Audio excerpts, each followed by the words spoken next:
Hello, everybody. Worlds is underway, and Facecheck has you covered. How's it going? Degon here with Dom and Loco playing a little shorthanded today. Zyrene won't be able to make it. Hopefully be able to make it later, and he should be all right. NA, number one region, not wildcard region. Maybe not so great. We'll hop into play-ins in just a second. Splice looking good as well. We'll also cover the big thing here for this episode, our experts, top 20 players here at Worlds. I've been running around, didn't feel comfortable in being able to list all 20 here, so Dom and Loco have you guys covered to keep your eye on. Wonder if there's any of those players in plans. I'm sure there might be none of them actually in plans. It's all just of course there's got to be players. Korea, LCK. There has to be players in plans, dude. With Damwon, I feel like Loco, you had to put some people from Damwon, right? Yeah. Okay. Yeah, same. There it is. So Damwon has you covered. All right, first things first, before we hop into the nitty gritty, Dom, you're asking about a beard. What's up with that? What's the point? Yeah, I'm literally just confused because I have like Hispanic genes, right? Like, yeah. How do I not have a beard at 29? Like, why can't I grow a full beard like in this section yet? Yeah, I'm 29. I'm almost 30. Like, when the fuck is this gonna happen? Like Mo was like fucking 13 and he had a beard. What the fuck is wrong with me? Like, I'm so confused. Loco, have you had a beard before? I can only grow it here, and here, and here. I don't get anywhere else. Yeah, that's the same for me. But like, I mean, you're Asian, right? Like that's more normal. Yeah. Yeah.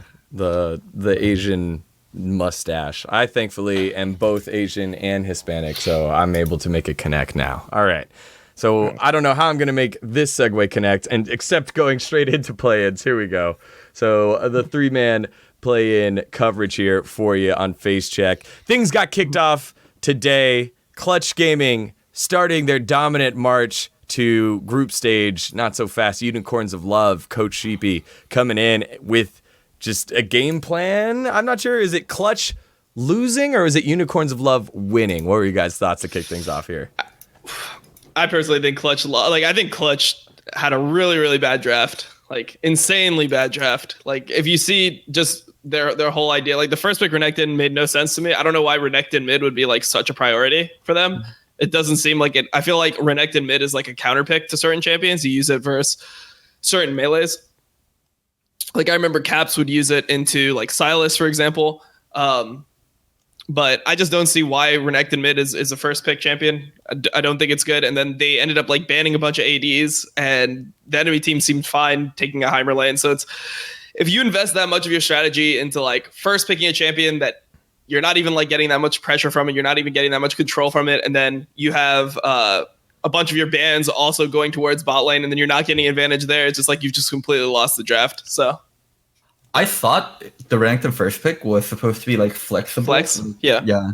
It can go top, like they run it with Renekton Elise or something, and they're fine in every single matchup with Renekton Elise. But yeah, when it just ends up going mid and people counterpick it with the range champion, it doesn't even have to be Tristana. Any kind of range champion with like a dash that's going to scale decently, it's going to be able to beat it in lane and do more than it in team fights. Like, as you said, it's a counter pick. Like, people almost exclusively use it to counter pick other bruisers, and for them to draft it that early was really weird. Yeah, I mean, I respect that it's a flex pick, but it's not like a power flex pick. Most flex picks are the type of champions where no matter what, they at least have like one lane where they're fine, and no matter like regardless of what happens in the draft. So like when people play like Sylas, or we're picking Sylas as a flex pick, it was like, okay, we're picking Sylas, but like even in Sylas's worst mid matchup, it's still okay. Whereas like Renekton isn't that type of champion. Like, you have terrible matchups top with it, you have terrible matchups mid with it. If they pick something that's like kind of neutral on like their fourth pick, since Clutch's first pick, if the enemy team saves like the solo lane to the last pick in the draft, like you're gonna almost guaranteed get a matchup that's like not favorable for it. So I thought that was really weird. I didn't like that the enemy team like just was able to dodge all the 80 bans by just picking Heimer. I think if they play again, they should just ban out Heimer and just force like a natural game and rely on being the better team. I think that this is the difference between Clutch in NA and Clutch in play-ins, is like in NA, they kind of needed to cheese to win. Like they needed to get their certain champions. They needed to like just like draft in weird ways and like play the unique style to win. I feel like in planes they should theoretically be a more solid team. I kind of feel like they showed that with the Mammoth game, where if they just play like more standard drafts and they just go like pound for pound up with Unicorns of Love, they should win. Right, and that's exactly what Damonte said in his post-game interview afterwards, after that victory against Mammoth, and hopefully they'll be able to shift their strategy to something a little less cheesy, as you said at the top. Loco? One thing I'm kind of curious about is if they match up again for top side of the map, like the top jungle mid, I'm not sure if Clutch is just straight up better. Unicorns of Blood players actually look pretty decent. I think bot side, Clutch can definitely be so much better. I have full confidence in Cody and holy shit, I'm blinking out. Vulcan. Yeah. But for Lyra and Damonte, they were never like the strong points of Clutch. And Unicorns of Love, like they actually held up versus them like pretty well. Yeah, I mean, I think that just Lyra in general looked really uncomfortable on Echo. It's obvious that he's just one of those players that is just playing it because it got buffed so much, because it's like kind of OP now is what people think. And it's not a comfort pick for him. It's not something that's practiced. Like, I think that Lyra is the type of player where he almost has to kind of ignore the meta and just go for like the picks that he's comfortable on. Like just try to get the Skarner, try to get Jarvan, Lise, things that he at least plays consistently, and just stick to that instead of trying to like be a super meta slave. Like, I don't think that he's going to win them games on Echo. So I feel like if Lyra just plays consistently, I think that Huni will be able to outclass top lane. Damonte and Lyra just need to not get shit on, draft a good bot lane, and they should win. That's how I see Clutch in this series. Lyra looked like bad Lyra in that first game. And then even in the second game, he was 2-0 in the focal point for how I think the tempo was being pushed early on. They had the dive up in the top lane. That didn't go perfectly, but enough to get Huni a lead that he could just start snowballing the game. But even then, as you said, he just felt a little uncomfortable just in these first two games. But I think if they're able to get him on track and have Lyra become the facilitator and allow Huni to get ahead, I think that's a big boon there for this Clutch Gaming squad. Loco, you also saw the other couple of matches. What were your thoughts in this group overall? Before we go to the other one, can I let me mention one more thing about Clutch versus Unicorns of Love. They actually understood what they wanted to do versus them so well. They split the map versus Huni earlier on. They vertical jungle, so Huni and Lyra can't get anything done early in top side. And even when, like later on, like past level 6, when they gank top again, they were ready for the response gank or like the counter gank, and they also had mid roam so quickly to it, like, and they were so ready for the 10-minute Rift Herald. Mort went mid, and she never moved down bot after 10 minutes because she knew the Rift Herald was coming. And Heimer was a little bit late, but they did such a good job of buying time. And like Huni suicided over the wall trying to kill the Rek'Sai. Like, it seems like they knew exactly how Clutch was going to play, and I was actually really impressed that they prepped so well versus Clutch. I think in regards to the vertical jungling, it's such a basic path. Like it's such a standard path for Echo to just do like red side clear. That's the most healthy clear he can do by far, because you gain so much health from like golems if you smite them, and then when you do the rates, if you kite the rates, you get to full health. I feel like in games like this, if they really want to like get pressure down, they need to like start varying pathing and doing things that are like a little bit suboptimal. So like I would like to see Lyra just like clear upwards, so red rates, wolves, blue, do that type of clear, because Rek'Sai is not a threat until level 3. So Rek'Sai needs to full clear the red side jungle to be able to like actually invade. He can't just walk in level 2. So yeah, I think that there's ways you can avoid that, and like you don't have to force vertical jungling, but it feels like Lyra's not at that point of like mastery over the champion where he just like knows all the different like paths that he can do in every situation. I'm sure he's like aware of them, but he's not willing to put them into practice super quickly. I think that he's mainly just trying to get by and just be like, oh well, like I'll scale, I'll get strong eventually. I'm just gonna like, you know, do the standard clear and try to just not get behind the Rek'Sai. I feel like in games like that, he just needs to be more aggressive, because most of the time when you consider like the Echo into Rek'Sai matchup, you don't want to fight the Rek'Sai early as Echo. But if you're gonna draft things like Renekton in mid, I feel like that's like how you try to abuse that, is you play like a more early game style instead of just like the red side full clear, cycle your like golems and your wraiths and try to level as much as possible. Echo Jungle still feels a little bit weird to me. Like people talk about like the W buff, but people don't really get hit by W that often. Like the only time the W is like uber powerful is when you're diving top or bottom and then you put the W down, it's almost guaranteed hit, or like people have to get forced off a turret. That's where I feel like the W is like super duper powerful. But other than that, like Echo is kind of meh a lot of times. Yeah, I mean, people are not playing it that well. The W buff, I don't think is like that important in terms of like the you need to just put your. I feel like Echo right now, because of its strength, you just need to put your W in a spot where you're getting the shield. Like you're at least getting the shield, and you don't have to like go out of your way to do it. And then you do win most trades just through base damage right now. So that's why Echo is so strong, is because like you can go red smite, you can put down the W, and then matchups that before you just hard lose. Like once you have your jungle item and you fight versus a Rek'Sai, if you have red smite, most Rek'Sais are going to go blue smite as well. Like you'll just be able to win the fight, and you can just be so annoying. But it just feels like Lyra doesn't really use he uses his W to try to hit it every time instead of just like throwing it in a good spot that makes the guy like avoid it in a way where he's like going to have to like take some damage or like get punished as a result. Trying to go in for the home run hit rather than really just using it to set up the next play. And again, I like the fact that you touched on this Unicorns of Love squad being prepared. You've got Sheepy, one of the veteran EU, when it was EU LCS coaches, as well as the Relic Edward there. So again, Edward threw some kills that way, and Unicorns of Love weren't perfect. They did fall to Mammoth later on in that day, and that set up an 0-1 Clutch Gaming against the 1-0 Mammoth. Also, just going tangent real quick, I loved the casting by Ejim and Atlas. They're just, even though they're both Australian, they don't normally cast with each other. Atlas obviously an LCK, and Ejim Osh, and they fit right in. What was the call that he said? Big swing, no ding. I'm going to try to use that one sometime in the future. That was really funny. Clutch Gaming, obviously taking that one and looking like exactly what Dom said, being the better team. Just playing around the map, not giving Mammoth what they wanted. Mammoth had a very clear, straightforward composition with the Nocturne, get Nocturne big, blow him up, and the worry was that Clutch had a squishy lineup, but Clutch was able to outplay it, weren't they, Loco?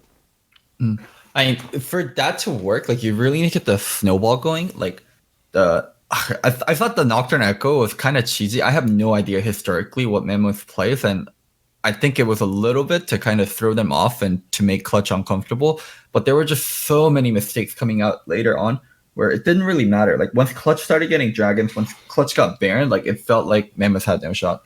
Yeah, no. I mean, when you look at the team comps late game, I have no clue how Mammoth can ever win a team fight. Like Nocturne can't go on anyone. Like Nocturne didn't get a killer assist the entire fucking game. He's just completely useless. He ults and he can't even take his ult because if he goes into like the Sivir has spell shield, Orianna ball peel, Rakan like with EW, like all that stuff. There's no way for you to ever go in. I was watching this game and I was looking at the team comps and it just seemed like you have no way to ever kill the backline. Like how can you ever kill Orianna Sivir with this comp? I mean, I feel like just in general today in this like little group, like the three-way, whatever, it felt like the team that had the easier draft just won every game.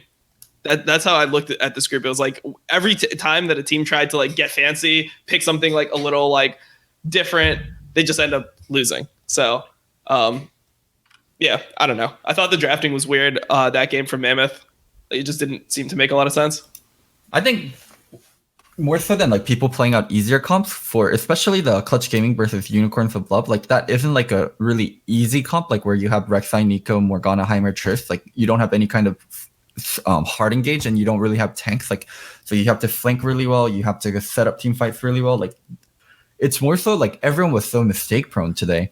Like I mean, I don't even know if it's necessarily like that because when you have like the Heimer Morg, you can kind of just set up and force the other team to like come into you, and if they don't, then you just like win the fight. And it felt like it's so hard. It's so much more execution based for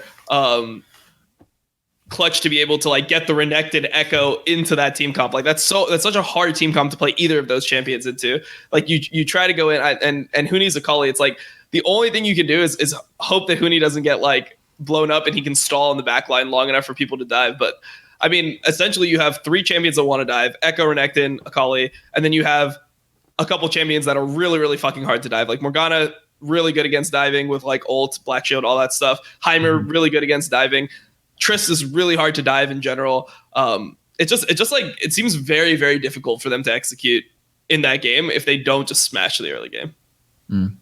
I get what you mean, but more so than like they're just being hard execution stuff. Like it was just everyone was just so mistake prone. Like people just missing skill shots. People just getting caught out nowhere. Like especially for the second one, like MMM versus Unicorns of Love. Like that game was a fucking shit show. It seemed everyone was so nervous to play in the first day of Worlds. Yeah, it's first day. It's first day jitters. You definitely see the players playing with that, but like. Even if I ignore that, I think that just in general with the way that this group is lined up, I think that just the teams that play the less execution based comps will just end up outperforming in this group. Like I don't think that these teams are good enough to be playing like crazy comps. Like if one team has clear win conditions and easy like ways to play out team fights, very defined win, like very defined like. I guess I would call like team fight mapping, where you can just look at you're like, okay, this is how we play it. Like we just play together. One person steps forward, we focus that person, like whatever. Like when you're in that easy style, clear. Like yeah. When you have that, I feel like you're just gonna win in this group. So the way that Clutch wins this group is they just don't try to do anything fancy. Like they don't get baited into just picking crazy shit just because that's like what they normally do. They kind of just play to just outplay the enemies just by force. Where it's like you give Cody Sun just a better AD and you just allow him to carry the game. That's funny that I agree, and I think that's the correct way for Clutch to go, but we say that and we have like a Tristana top, which is now part of the meta and usable here for Huni.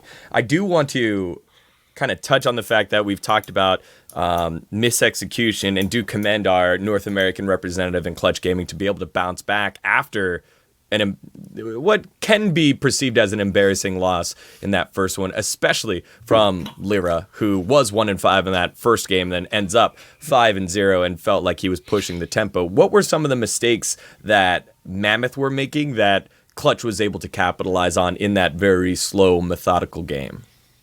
They're just trying to force. They're forcing dives where it's not possible. Like Nocturne going in on some of it, I thought was really, really awkward. And this one, Huni was. I wouldn't. Or Dom, you can go first. I mean, you can finish your point. This one, Huni seemed way more comfortable in it. Like Huni getting Triss, like Huni actually being able to just lane how he wants. Yeah, I mean, I think it's just really, really hard to play Nocturne in this game. Like, I understand the logic behind the pick because Nocturne is pretty decent into Elise. Like, essentially, like the way the matchup functions is if you spell shield the Cocoon, you just win the fight versus Elise. You hit the trail, Elise can't really get away from you. Your fear goes through, like your fear tether doesn't break when the Elise repels. So it's good in theory there, but Triss top is super hard for a Nocturne to ever kill. And then when you have like Xayah Rakan bot lane, or sorry, Sivir Rakan? Yeah, I think it was Sivir Rakan. Okay, you have Sivir Rakan bot lane, same thing. It's just a hard lane to fucking kill. So you only have one lane which you can really gank, which is Orianna, and you're just relying on a shuffle. Like you need to like shuffle first, then the Ori flashes, and then you just Nocturne ult it. I just feel like in general, you just don't have enough options to play Nocturne. Like you want to play Nocturne in games where you can get like guaranteed kills. You have setup. You play like things like Nocturne, Ashe, and then you're the team with the Rakan, and you just set up like defined easy dives. In this game, it's really hard for Nocturne to do anything at any point. So it's like not only is he terrible into that comp in team fights, he's also terrible at ganking that comp +6. It's not like one of those games where like in general with Nocturne, you want to hit level 6, and every time you have an ultimate, you get a kill. You get a kill. And if you're not doing that, or like you can't ever get any kills, you're just going to get outscaled by everything. Nocturne just becomes a worthless champion later on in the game. Essentially, all you're good for is vision denial in a team fight later on if you're not able to one shot and you don't get ahead. So I just think that in general, it's not like a broad enough. They don't have a broad enough perspective. Yeah, like when they're coming up with like draft.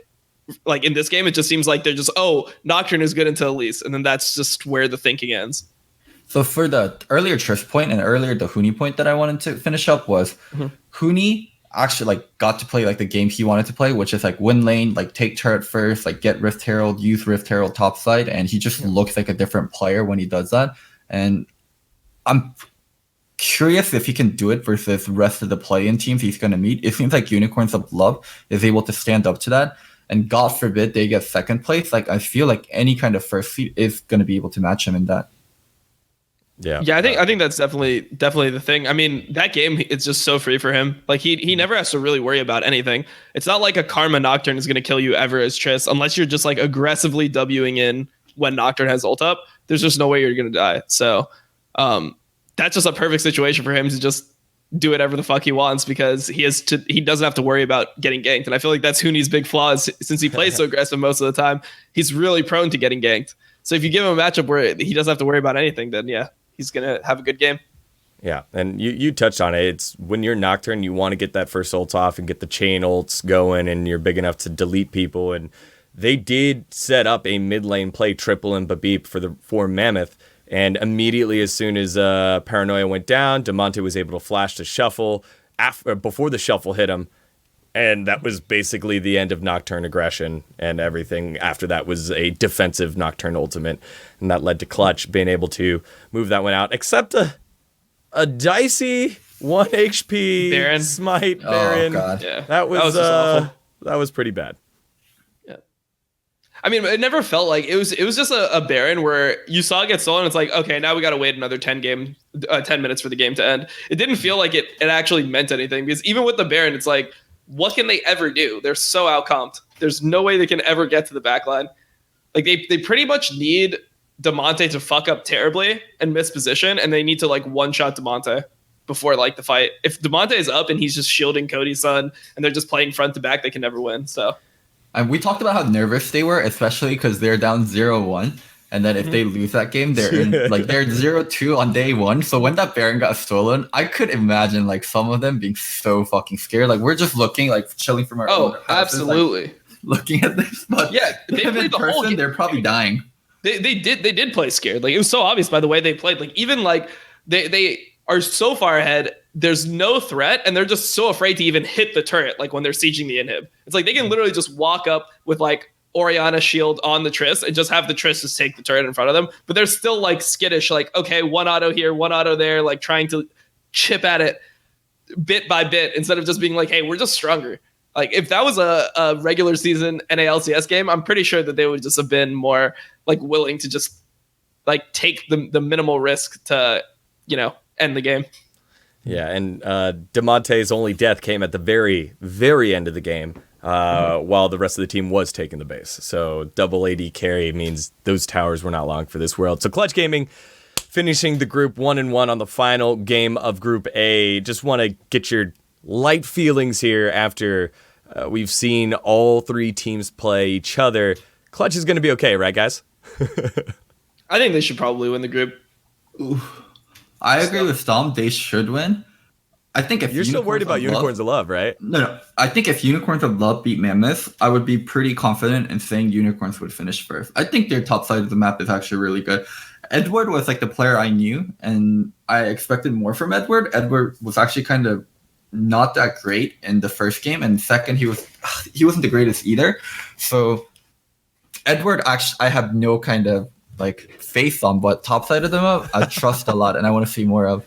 Yeah, Boss really took it to Huni a couple times. Even on a couple of those dives, was able to land the double snares on the Nico, and such a weird name. I was like, "What's Ahahachik?" But it's the Russian character, so H's are N's. Ahananachik, I think is his name there for the jungle on the Rex side for Unicorns of Love. He was playing very aggressive, and their synergy up top, if they catch Lyra on a bad day, I think could prove to be issues. Final thoughts before we catch Lyra on a bad champ. Like Lyra is the most champ dependent jungler. I feel like in LCS he was the same way. It's like he gets something he's comfortable on, he'll play the game pretty solid. If he gets like when he picked anything that wasn't like Jarvan, Skarner, that type of stuff, like even things like Sejuani, he never was able to like perform well with in NA. So he needs to play his champions. Don't try to get fancy. Don't try to give him anything else. Oh, one last thing I wanted to touch on. It's 9.19. I play versus a lot of Pantheon and solo queue, and I thought Pantheon was pretty good. but apparently he's OP because people are permabanning it from purple. Yep. Yeah, it's super OP. I mean, like Caps. If you've been watching Cap stream, he just plays it into anything mid with press attack, and it just looks like the most broken champion in the game. It's like you W insta proc your press attack, Q auto, and then you just have like your second Q. Then you have your Mortal Will back up, and your last Q will just one shot somebody. So I think that champion is just super super stupid right now. The trade pattern you mentioned, also just in general, Pantheon has no way where it's good to trade other than like you bait out the E stuff because he has a stun, and then he also has his E, which allows him to not take damage, and then he has like his poke and Q is almost auto cast or insta cast, like it has very little delay, so there's almost no openings to trade with him properly. Yeah, it's super strong right now. I mean, the thing is, like, once people understood the W trade pattern, where you get double Mortal Will, where you W, and then as soon as your W ends, you Q auto, and then you have your second Mortal Will, so you can either Q to finish somebody off, or if like you don't like the way the trade is being done, you literally turn on your E, and with the Mortal Will, it's 2.5 seconds invulnerability if used in the correct way. It's really hard to deal with early game. It's almost impossible. Is this a ban that we're going to see throughout Worlds, you think, then? Yes. All right. New perma ban coming out off of day one. So we think Clutch will get out. We'll keep an eye on it in Group A. Let's move on over to the fans that are probably with us right now, our European favorites to get out of Group B. This looks like the easiest cakewalk we've seen in group stages for a very long time. Splice is just dumpstering everybody. Not Damn One. Detonation Focus Me. Sorry, Weebs, they look bad. And Isurus Gaming, they were kind of built up by both Atlas and Egypt. That team is so, that region is so fucking bad. Japan is so fucking bad that when they made it to the knockout stage of play-ins last year, the casters were like crying out of joy. That was like a huge accomplishment for them. It's like, oh my God, we got second instead of third in our play-in group. That for them is a fucking win. So that region is just doomed. Like, you think NA is bad, and then you look at Japan, and it's like, oh my God, what happened over here? So this one, like, whenever they picked Hecker and Rise, like, this isn't champions you see very often. This is champions I almost see for the first time in competitive play this year. Holy hell, they just ran over it. Like, Hecarim getting killed both bottom and top. And when Hecarim gets ahead, he's Hecarim. Like, there's almost no stopping him. And Rise, I think Rise is so hard to play in the meta right now because a lot of your trades are really hard because you're so kiting based.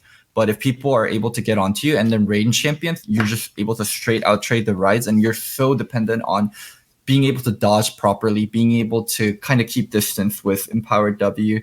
But it didn't even seem like that. It just felt like old Rise with what he was doing. Yeah, I mean, I don't know. I feel like Rise is a really bad champion. Like, that was my interpretation of it. I'm really surprised to see it picked. Maybe I'm wrong about the strength of it, but like almost everyone I've seen has said it's bad or like inferior to old Rise at least. And then like if you look at win rates, it's just really terrible in terms of all that. Like, I just don't see why Rise is being picked. The Hecarim to me kind of makes sense because it's like, so I think that's just a pick into Echo, whereas like the things that are really annoying for Hecarim are things that like can pressure you, like things like Kindred, like Elise is kind of annoying. Champions that can actually just like kill you or like catch you off guard where you can't really run at them. That's what Hecarim is really like bad into. But things like Echo where they don't really have the ability to duel you ever, it just gives you like a free game. So I think that was actually a pretty smart pick. What do you think about Detonation Focus Me pulling out Nocturne in the mid lane? Like, it was so cheesy. I think the whole point of them pulling out Nocturne was try to kind of fuck with people. Like, oh, we have like Echo and a Nocturne, which one's going jungle? But it didn't mean much. And he also went Black Cleaver. I think you're supposed to build like spear. Yeah, full lethality. Shojin? So Shojin is like one of the things that people have like revolutionized on Nocturne. It's such a weird item, but it actually works surprisingly well. Better than lethality, because you're supposed to like kill people in your one rotation, right? Like, do you want multiple rotations as a Nocturne? It depends. It depends. Like there's two routes, but I think that multiple rotations is actually not bad for Nocturne. There's like a couple players that do it in NA solo queue. It actually looks like surprisingly powerful because the thing about Shojin at least is it gives you like some like late game. It's more of like a build that scales better throughout the game. Whereas lethality is like really good while you can still one-shot people. And then when you stop being able to truly one-shot somebody, you're just not a champion anymore because you're sitting with like 1300 HP and you can't ever go in on your ultimate. Whereas at least with Shojin, it gives you like a lot more innate tankiness, not only just from the health, etc. Also, like the build that people end up going with it is like they go more like tanky builds. So they'll go like Shojin and Cleaver for like 40% CDR, or they'll go Shojin and Wits End, things like that. So they're significantly more tanky. Also, like the auto attack resets give you your W more often. So I mean, I think that's like kind of that's a little bit of an underrated build. There's people that go at like mid and top. It has pretty low usage rate, but pretty high win rate. So like when people go it, normally they do pretty well with it. Okay. So. I never even heard of the build, but there's some Nocturne technology. Apparently some dude did it in Korea. Now there's like 2 people that do it in NA all the time, but it does seem pretty strong. All right, well, after Detonation Focus Me tried to use the Nocturne technology, they went up against Azurus Gaming, and this one was a bit closer, but still Azurus Gaming came up out on top. It was a 11,000 gold lead by the time the game was over, and that set up Splice against Azurus, the undefeateds. We didn't even get that one in our Group A for North America, and that was that final game that you guys probably just watched before this, and it was just a spanking. This was exactly what we expect top teams to do in their play-in group, just body players and punish the smaller teams when they make mistakes. Yep. I wasn't able to see the last 2 games. I watched the last game. It was I don't know. It just looks like Splice is just overall just a much more solid team. It just was like a pretty like standard classic beatdown. I don't know. I mean, I think that when I watch this game, it seems like Unicorns of Love is much better than Isurus or Detonation Focus Me. It feels like Detonation. I think that might be the weakest group. There is Group B. Or the one that Splice is in. I think it's Group B. Yeah, Group B. Yeah, because like the Japanese team is just downright fucking terrible, and then I guess Isurus is all right, but I mean at the end of the day they are like a Latin America North/South team, so like that region has never performed well at Worlds. Yeah, I think we can agree with that statement. Damwon might be that much better than the other players or the other teams in their group, but it just seems like Azurus and Detonation Focus Me after a year of getting to rework, that whole region, and Detonation Focus Me still applying their dominance, being the representative for Japan yet again. It's just.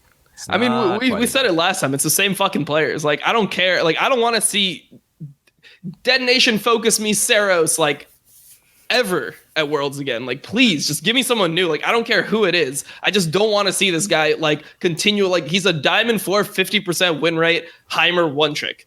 Get him off the fucking stage. Get someone better than that. It can't be that hard.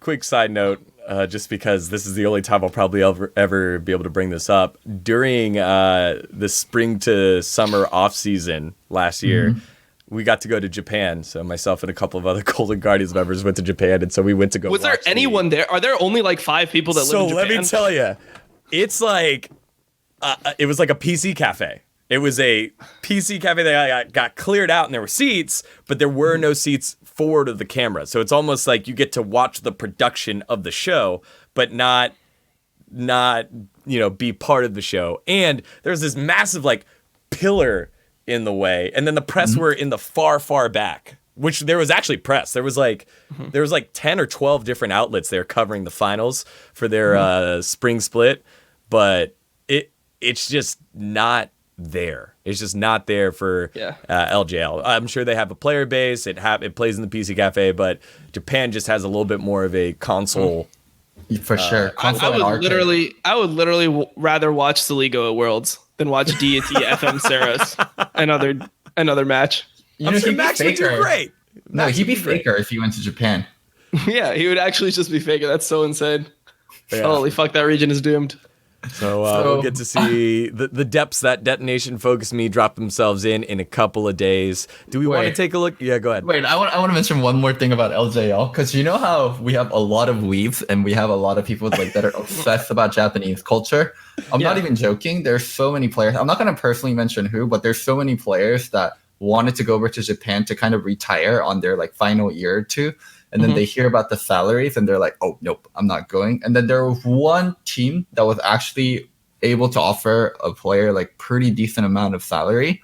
And I actually can't say how it ended up, but there was one pretty like big time player that was going to go over to Japan for their final year or their final 2 years in the last 3 years of like LCS, LCK, and EULCS. Yeah, what's that, Loco? You were offered a big salary to go to LJL to finish out your career? I know Ottawan's brother, like Maple Street is a coach over there. Yeah, Maple Street played there for a little while, now coaches for one of those. That's crazy. One of those squads.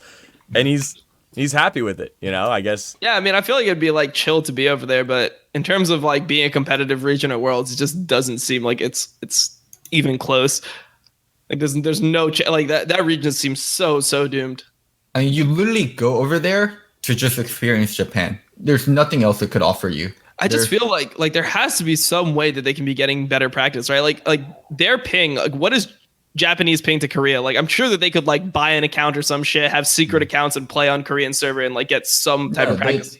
They did play on Korean servers. Most of the players were Hearthstuck Diamond, like Hearthstuck low Diamond. Yeah, I know Saros was Diamond 4. I mean, that's like the meme that I keep on saying. Like he actually, like I'm not just trolling. Like he was 50% win rate, like most of his games on Heimer in Diamond 4, like last year. I mean, this season that's probably like master tier, but I'm just talking about like just in general. They're just so far behind. Yeah, it'd be interesting to see if Riot takes a look at possibly putting LJL into its own possible smaller region. What if it joins GPL and now you give one of these... It gets wrecked, no? Well, and get one of these slots to another organization or another bigger league and have a different playing. I just feel like they can't even do... Like, how would you even do that? Because Japan, like, GPL is so far away. Like, yeah, like they're not going to be able to like play versus the Japanese teams unless the Japanese teams had to relocate to, like wherever they are going to do that.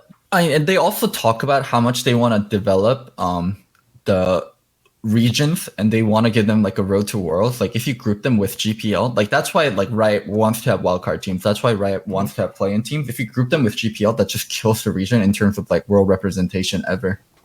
Yeah, I mean, I feel like it's just cool to like have like, oh, this is the Japanese region. Even if they just in Worlds like 4 years in a row, they just want to like make it seem like League is everywhere. League is a global game. Mm-hmm. So that's an expensive endeavor that they're doing there in Riot JP then. So we'll keep an eye out on how that develops. Also, speaking of development, again, just a little bit of a contour before we head to our top 20 and a couple of the group stage news. One of the pieces of news that came out, and I think it came out this week, was LMS. LMS now going to be part of the LPL system, the LST. So the LMS and LST now will be combined together, I believe. So there will be no more LMS. So Hong Kong Attitude in the play-ins, and obviously AHQ. Is it AHQ? Who's the other squad that made it in? Yeah, HQ, J-Team. Where's J-Team? Yeah, J-Team. So those squads, this is their last time having these big buy-ins before heading on over to being a part of that smaller region. Just quick thoughts. I know we didn't quite discuss it. I'm kind of throwing it on you, but I just want your thoughts about how having that region that had a champion at one point now being usurped by Big Bad China. So when you have like really, really small sample size, like the holy shit LMS region is like a tiny region, right? And then you take the top players off it, then it makes that region incredibly weak. Like when most of the Flash Wolf players went over to LPL, and also most of their coaching staff, there's three Flash Wolf coaching staff coaching in LPL now. It just crushes that kind of region.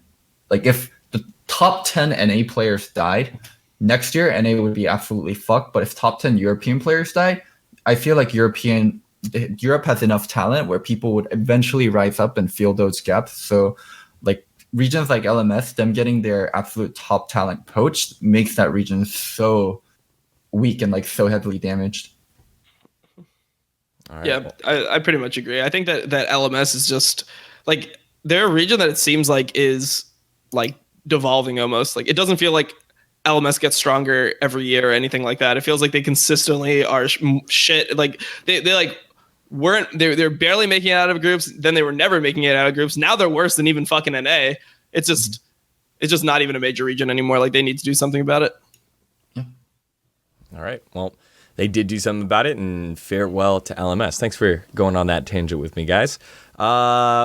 Next up, news for Worlds. This is group stage plans. This just kind of fluttered out of the gates, and as soon as one came out, another one, and it wasn't just news coming out, it was actual moves being made. Multiple coaches for these top teams no longer attending this year's Worlds. That's Griffin's head coach, CV Max, will not be heading over, as well as Damwon's coach, who we'll see tomorrow, Micro. Sick won't be able to make it. And the final big change that happened, Invictus Gaming parting ways with their coach, Coach Karam. So those are 3 possible contenders here that are no longer a part of it. 2 of them, like, fired, separated, with one of them just kind of being crippled. Guys, thoughts on these coaching moves and coaching changes before, right before Worlds, the timing of it and the impact of it?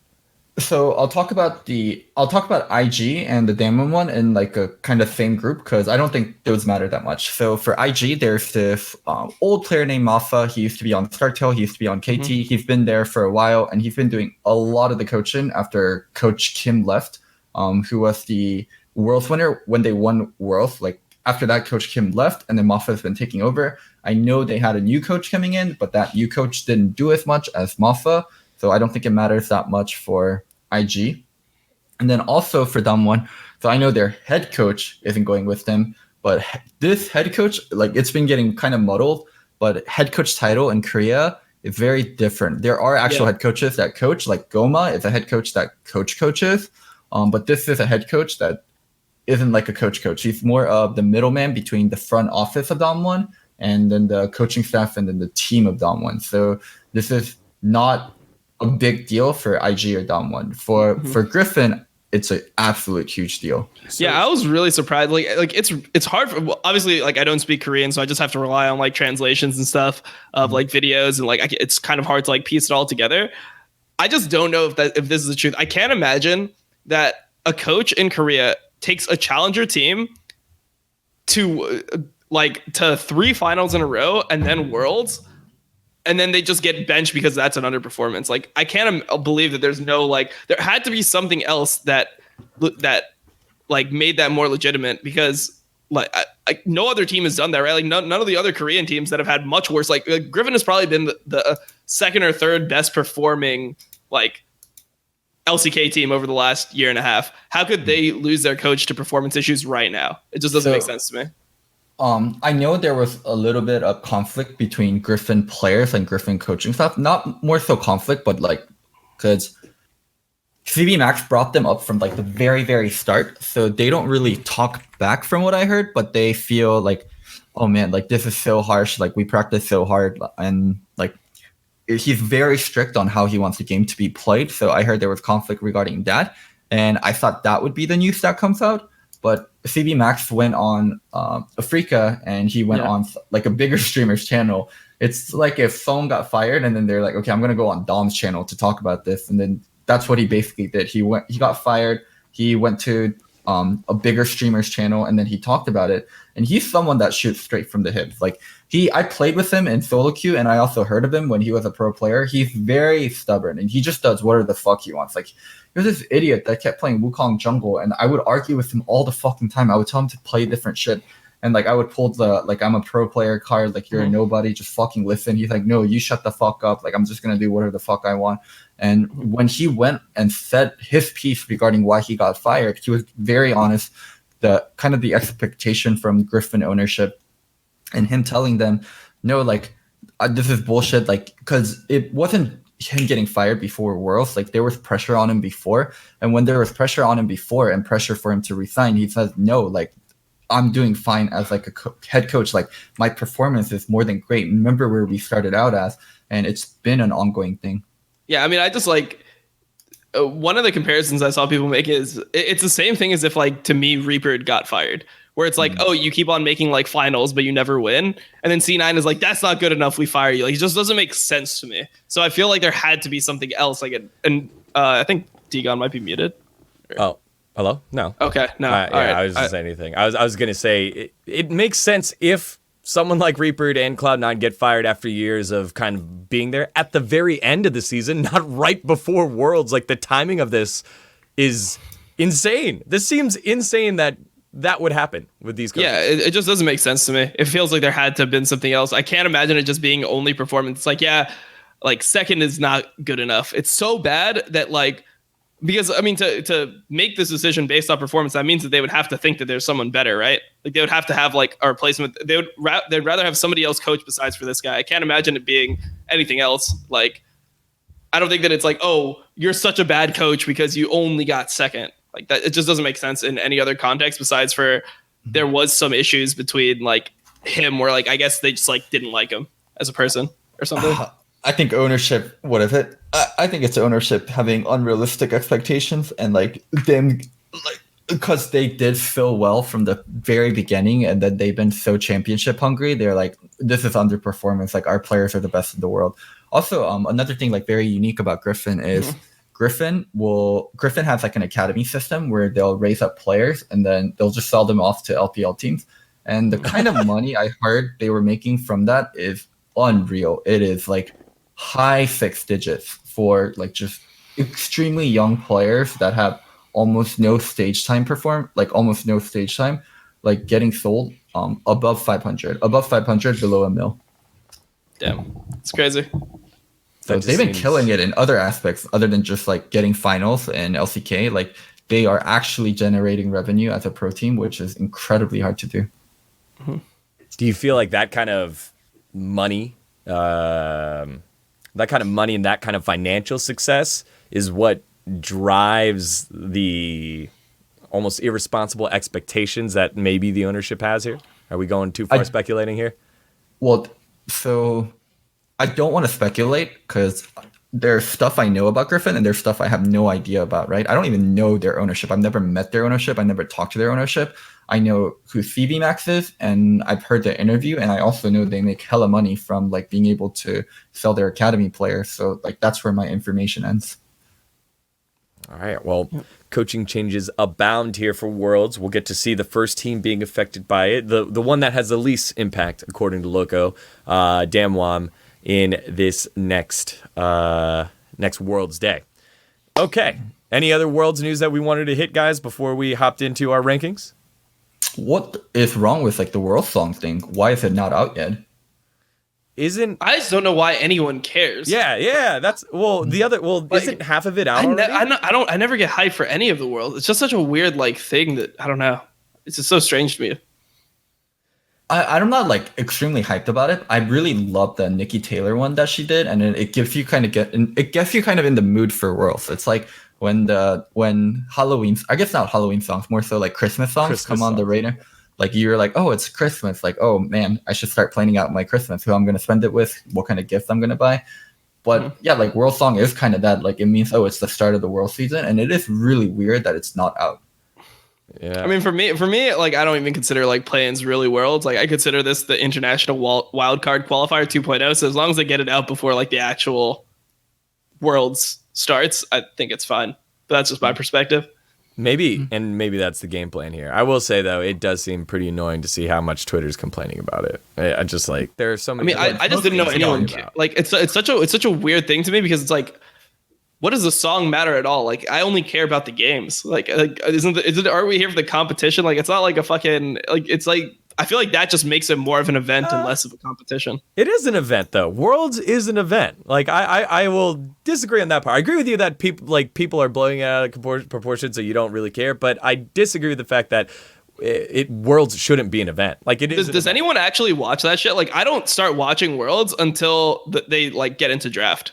Like I don't care about like the dragon or like listening to the performance. I didn't watch like the KDA shit. Like I'm just like there for the games. But I guess you're dead inside, and other people are there for their experience. No, I just don't find like any of that stuff like entertaining or enjoyable. Like it's just like oh, nice, they made some like hologram. Like I don't like K-pop really. I don't like the genres of music that they use for like the world songs normally. Anyway, it's like normally kind of like a little bit. It's like either like very very light electronic music, which I'm not super into, or like rock music. It feels like, and I don't even like either of those genres. And I don't like K-pop either. So it's just a bunch of music that doesn't appeal to me, and it has like no like impact on my experience. Like I'd rather just avoid it.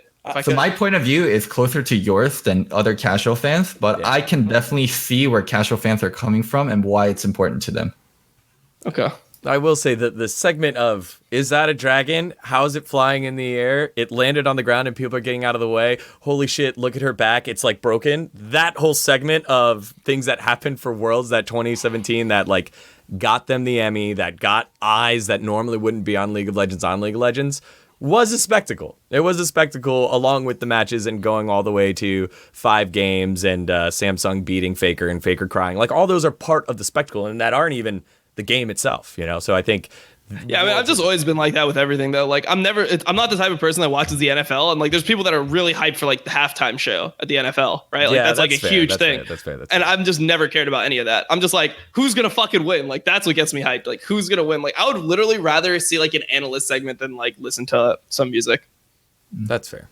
Okay, all right. So World's theme, we're kind of pegging. I think Dom hit it on the head. We're kind of pegging possibly group stage, or was it look you said it coming out possibly at group stage? I just said why is it not coming out. Oh, one final thing before we can go to top 20. Dom might actually not care about this one too, but World's merch came out. Nice. Yeah. Oh my god. Sorry, bro. I don't follow you on that one either. Yeah. They re-released the Ari jacket, right? I can't wait to get my fucking Worlds 2019 hoodie with a picture of Mark Merrill on it. Holy shit! Wait, somebody one of those this. Like one of it's one of those Bape like zip up hoods, and you zip up like the front, and it's Mark Merrill's face just over the fucking face, and we're just all a bunch of Mark Merrills. Holy shit, that would actually be hype. They should fucking hire me, dude. I got some great ideas. All right, I just skipped that, Daniel. Let's go to top 20. That was good. Yeah, okay. Top 20. Here we go. So we had our experts here list their top players, and every top list that we've made has been pretty close. I think at the beginning of the year it was very close, and as the year deteriorated, it got a little bit different. I think by our last one were supports maybe, and that's where we truly differed. This is different. This is all over the place. There are a lot of players that one person has that another person doesn't. One of our analysts hates NA and doesn't have a single NA player on there. I wonder which one. We ready? We should first just go over like, because we actually defined criteria before we made this list, whereas like the other ones are just kind of like random. Yeah. Like we went over like how we wanted to do this together, so we were all like on the same understanding. So I don't know if you want me to read it or like if you want to read it. Or Daniel should actually read it. Yeah, I'll read it. Let me see if I can pull. I'm just gonna put a screen capture on it and just show it while I'm reading it. So give me 1 second while we're doing that. I think Zyrene, I'm actually sad that Zyrene's not here for this one because Zyrene's been really accurate with tier lists and he's been good about like kind of putting aside like people's perception and just really going off of what he like off the criteria and really doing it. Yeah. Wasn't he the one that did put who did he put? He put Jensen above Bjergsen and he ended up being correct or whatever and had Niski up there as well. He was the one that I think on mid lane, he was the first one that really started the dissension. All right, so this here, want to make sure we don't get Loco's address for his home. Make sure that's covered up. Okay, almost done. And also another thing is like even for like the AD carry one, I thought was like the hardest because there were like so many big names that did miserably during the season, and I had a really hard time. Yeah, I had a hard time placing them, and I think Zyrene did like a really good job. Yeah, and of course, my boy definitely hadn't been unleashed yet. He hadn't been traded yet. All right, so taking a look at the criteria that we use, you see that on the screen there. So the way that we had it written out, 10% on your overall career, 20% on your spring, 70% on summer. So that's kind of how we're weighting the percentages, and what we are weighting specifically right there below it. Mechanics, your mental, do you have the clutch gene? Your flexibility in terms of champ pool, can you play with pressure? Can you play without pressure in terms of jungle pressure, mid lane pressure, so weak side, strong side? How consistent you are. You touched on Sneaky earlier. Sneaky, not consistent this year. We'll have another opportunity to prove it here at Worlds. And influence. How much do they change the way their own team plays, and how much does it affect the way the opposing team plays against them? So those were the criteria that we hit. Which one of these really was your favorite to think about the most for both of you? I think that's a pretty interesting question. For me, I put a lot on. Well, so we said influence originally, and then we kind of like turned that into efficiency, which was just like, so the way we like to find that was like, how good is the person's performance given how many resources they get? So like if somebody gets a lot of resources, but they don't like hard carry the games, they don't get that much like credit there. But if somebody like doesn't get that many resources, but is like a really big like powerhouse or like a huge part of the team's success, then they have like more efficiency or more influence within the team. So that's like kind of how we define that. I thought that was like a pretty interesting one, because there's a lot of players who that can like make or break their ranking. So like so for example, I mean, if we just go into like a player, so like somebody like Perks, the reason why I think he's really good is he's somebody that doesn't like take a lot of resources. It feels like you can play to him, you can not play to him, whatever, he's always going to be there. He's always going to be pretty good. So like certain players, like when you contextualize it more, like Uzi obviously looks like one of the best players in the world all the time. And he probably is one of the best players in the world. I have him high on my list, but he also gets a lot of resources. So like he's expected to perform really well given all the resources that he gets.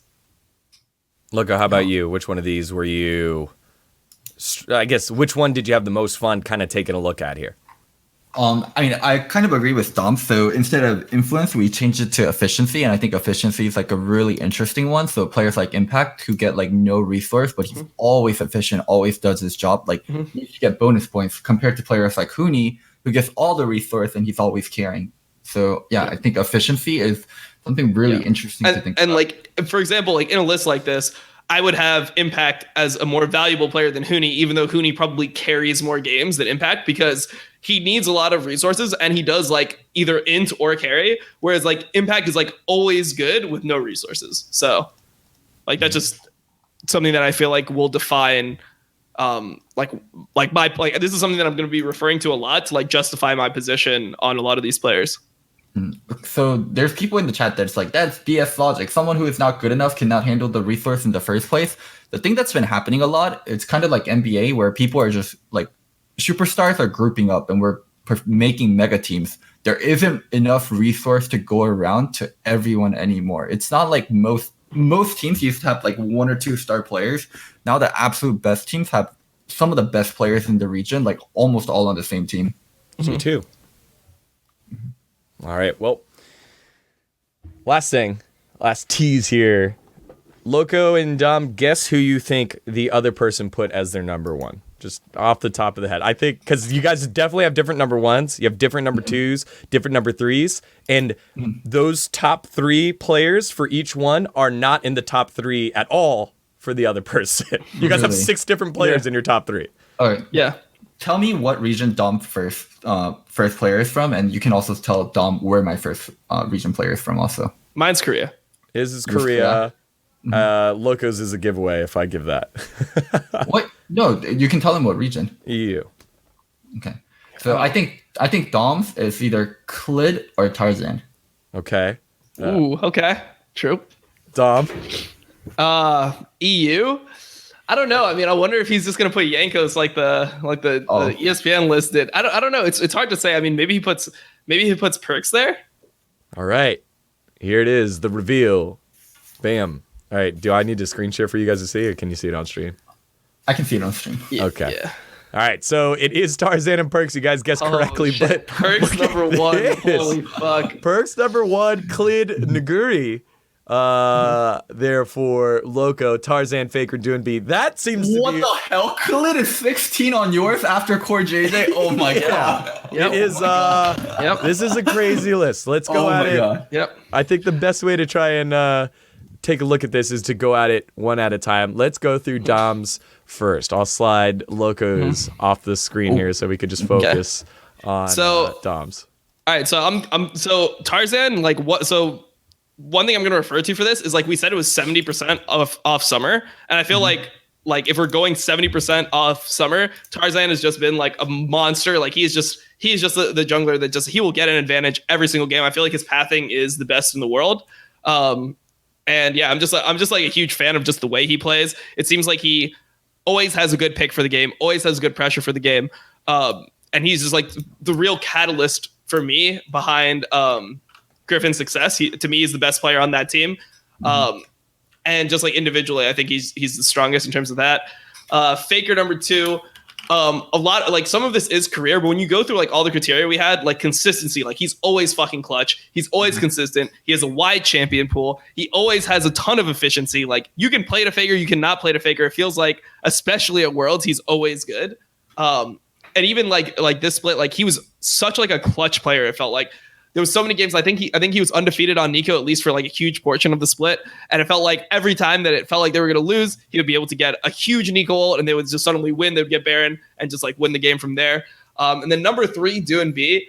I consider him to be like kind of like the star of FPX. It's like him and Tien really control that team. And I just think that he's like just the leader. He's the Dade, for example, of that team. So I put him, I rate that really highly. And for doing like high emphasis on summer, I think he had like one of the best summer splits. So that's just like how I see my top 3. I guess the one I would challenge you the most on is Tarzan. What do you think about Tarzan's early game? And what do you think about like Tarzan having some of the best laners, especially from mid and bot? He definitely has good laners, but I feel like the one thing that Tarzan does so well is he's super aware of tempo, and he plays the map like more than almost any other jungler. Like even junglers like Klid, who's really aggressive, it feels like Klid is more selfish in terms of like he'll see like he wants to be on the right side of the map, but he'll like do the camps that are on the right side of the map. Where I feel like Tarzan's like he's actually just transcended like that point of jungling where it's like he knows exactly when it's like yeah, my golems just respawn. This is like such a good camp for me to do. I can get level 5, or I can just be sitting bot. I can just play off this wave. Like it feels like he just understands how to play off waves and play off lanes better than any other jungler. So yeah, he has good laners, but the way that he uses those laners' advantages, like there's so many times where laners will be able to get advantages, but if the jungler's not there, they're not able to abuse it. And just like being that point of pressure for Griffin, I feel like just opens everyone up because he's always in the right spot. Other than Tarzan, I agree with like Doms a lot. Like Faker, Doing B, Perk Zuzi. Like it was really hard to do the list this year, and I think my top 5 could have looked exactly like that, other than Tarzan. Yeah, I'm a huge Tarzan fanboy. Like I'll be honest. Like I think that he's just insanely good. I've thought this for a while, but yeah, I mean, to me, he's the best jungler in the world, and yeah, potentially the best player in the world. Wow. All right. So look, no massive gripes here. Everything kind of understandable, minus Klid being that far down on the list. Yeah. Well, I'll let Dom go over his other 5, and then we can talk about Klid. Okay. So 6, I have Teddy. I think he's just mechanical monster. This is actually really hard. I wanted to put Teddy above Uzi, but then like I kind of like, since it was close, I kind of edged it out for Uzi because like obviously his career has been so good, and he's just like over. Like if you look at all of history of League of Legends, right, he's probably the second best player of history. It's like Faker first, Uzi second. So that's why I put him over Teddy. But I think that Teddy is like insanely mechanically skilled. He's not the type of player that needs resources. It feels like he's always going to show up in team fights. He'll always play things like you never see him die before a team fight or like anything. You never see him fuck up. Feels like he's just super consistent. Yeah, I think that he's a huge reason why SKT was able to win. Like when I look at Griffin, right, and if you have like my mentality where like when I watch Griffin, I think that Tarzan is like the best player in the world. He's the best jungler in the world. The reason why I think that he doesn't end up winning is like I don't consider like I consider Chovy like even though he's good, not as good as Faker, at least in terms of like being a complete player. And then I would say that Viper and Teddy are pretty close, but I still think Teddy is like just more solid than Viper in general. So yeah, that's like my reasoning on Teddy. Tien, this is like a pretty hard one to put here because it's like relatively new, but when you have a team that's as dominant as FPX was in like either the most competitive or second most competitive region in the world, like he's the huge reason for that with DoinB. Like DoinB and Tien just control the whole game. He plays heavily around mid. It opens up DoinB to do whatever he wants. Yeah, he's the second person on that team in terms of like skill.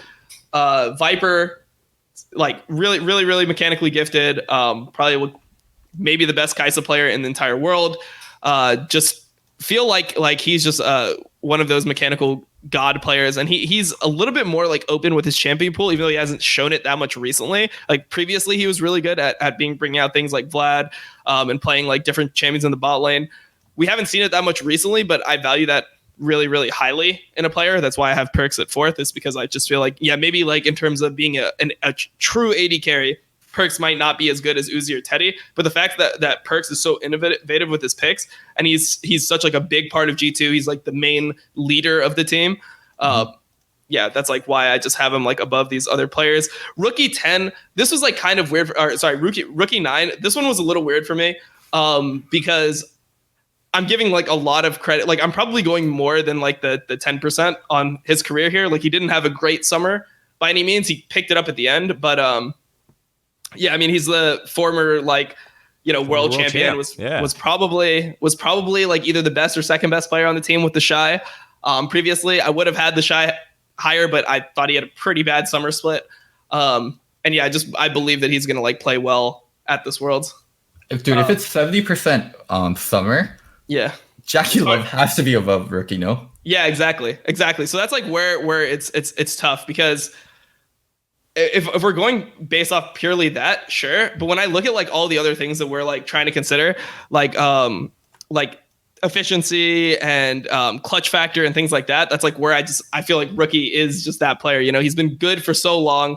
He's always good when it matters, right? And that's like I feel like he's the backbone of the team. Like if I looked at IG and I was like, who is more likely to like choke, I would say that like JackeyLove would be more likely to choke than Rookie. So wow. Yeah. That's my mentality with that one. Mickey X 11. I think Mickey X is really underrated. He's the highest support on my list. I think he's potentially the best support player in the world. He is such a big. He does so much for G2 that people don't really see. Like there's so many times where he'll be just the first one to roam and make it to a play, and it will just look like G2 is smashing a play. But the fact that Mickey X is so consistent and he's always there, just brings some high value in my mind. I think he just has like one of the best mechanic. I think he might be the best mechanical support in the world as well. So he's really high for me. Yeah. And then like Chovy, Naguri, Showmaker. Naguri and Showmaker are just like solo lane monsters. I mean, they're like the main reason I think for Damwon's success. Like Canyon is weird on Damwon. Like sometimes he really ints. And I feel like if he didn't have such good solo laners, they wouldn't be in the spot that they are. Obviously, a lot of people love Naguri now. He like because of his klepto shit and the fact that he's just like such a straight, like he's such a unique top laner that it draws people to him. But yeah, I just don't think that he's like I couldn't put anyone else on this list above him. I mean, obviously, mainly I have like top laners and mid laners on this list. Core JJ 15. This one was like a little bit hard for me, but I think that Core JJ is like really underrated right now. I think he's a phenomenal player. Super solid. He didn't have the greatest finish to the split, but if you look at like the summer split as a whole, he was pretty much a beast throughout the entire thing. Like I thought he was by far the best player in NA for most of the split up until like maybe the last couple weeks where maybe Sven Skaren outperformed him.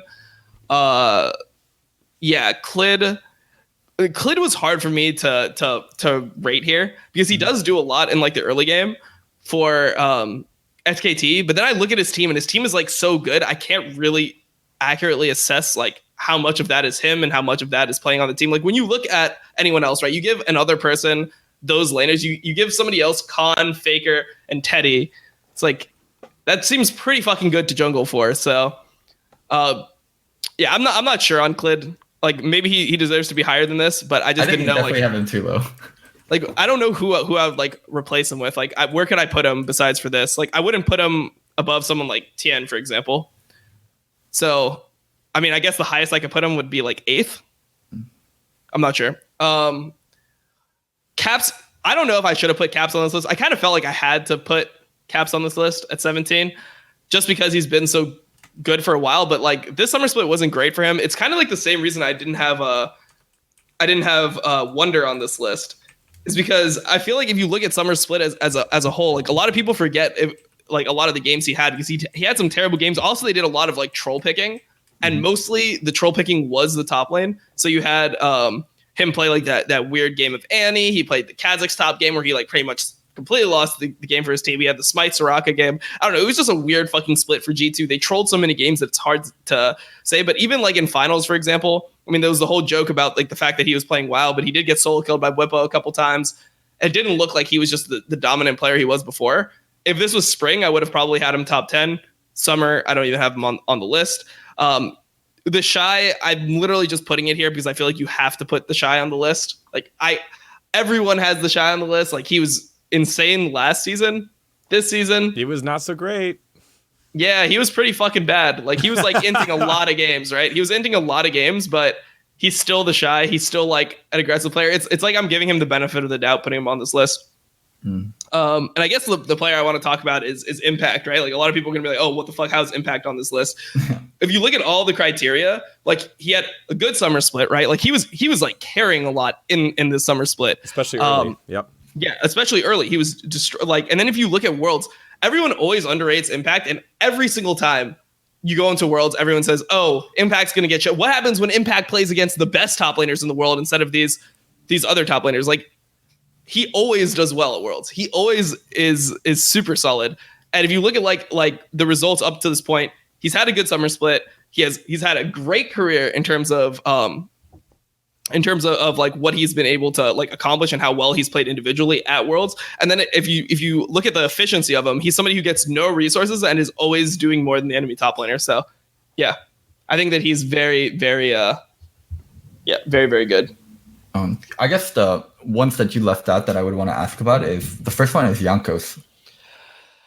Yeah, I don't know. I mean, Jankos over Caps, I definitely for sure think Jankos has been better than Caps even on that team. Yeah, I think Jankos has been better than Caps probably. It's just weird because like Caps. Wait, hold on. Did I send him the right list? I have Caps. Hold on. This is my list. I actually have him above. I don't know if I sent the wrong one before I readjusted. This is actually what I have now. I put it in the chat. So I can't switch because camera. Okay, yeah. So this was like my original list, and then I actually did end up having Jankos over Caps. So I had Jankos 17, Caps 18, Nemesis 19, Impact 20. So who do I have on this list? Oh, I actually ended up leaving the Shy off the list when I thought about it more, because I felt like I needed to put him on, but then like eventually I was just like, you know what? He just didn't play well enough in summer for me to put the Shy on. So I actually did end up leaving off the Shy at 18, and then it was Jankos 17, Caps 18, Nemesis 19, Impact 20. That's what I ended up. I was like, whoa, hey, don't be blaming me now on that. Yeah. All right. Yo, Daniel, I sent an edit for my list because I realized I put a player twice. Can you update that? Let me see. It's gonna be difficult. I'll just scuff update it on the fly. So I'm gonna show what you put, and then I'll scuff update it. Okay. Yeah, like people are like Impact greater than the Shy. It's like I don't know if people watch China, but like did you ever see Impact go like 1-11 in a game? Like the Shy played so bad some games, and he wasn't even the one that was like hard carrying their games when they were winning. So it's like obviously people are gonna be like, oh, what the fuck? The Shy is like such a good player based off what happened last Worlds. Career. Yeah. Yeah, but that's 10%. Like if we're going 70% summer, 20% spring. The Shy was like not that great this season. I think for players like the Shy and Caps, people just remember their highlights so much, and it's ingrained in their brain, and they cannot handle like this player has such high highs and such low lows, and you have to average it out when you're like talking about this player and when you're ranking this player, and they're like, nope, the Shy is the best. Nope, Caps is the best. Yeah. All right. Any final thoughts on Dom's list here, Loco? I mean, Clit he already talked about.